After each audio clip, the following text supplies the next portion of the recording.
What information do I need to activate my T-Mobile SIM card? Hello, and welcome to our guide on activating your T-Mobile SIM card.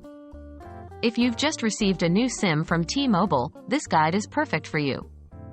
We will walk you through all the necessary steps to get your SIM card activated and ready to use.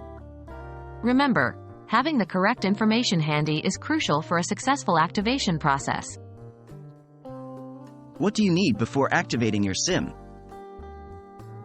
Before starting the activation process, you'll need to gather some information. Make sure you have your T-Mobile SIM card. It usually comes with a SIM card number, also referred to as an ICCID. Your T-Mobile phone number. This is the number associated with the SIM card you're trying to activate. Your account information. This includes your account number and PIN. All of this information is vital to successfully activate your SIM card, so ensure you have it ready before proceeding. How to activate your T-Mobile SIM card? Activating your T-Mobile SIM is a straightforward process. 1. Insert your SIM card into your phone.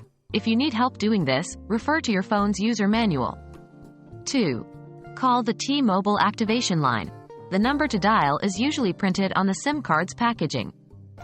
If not, you can find it on T-Mobile's official website. 3. Follow the automated instructions.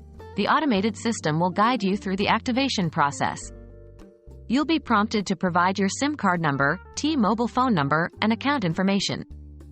Remember, it may take a few hours for the activation process to complete and for your service to become available. That's it. With this guide, you should be able to activate your T-Mobile SIM card without any hitches. Remember to keep all your necessary information handy and to follow the prompts during the call. We hope this guide has been helpful to you. Happy calling!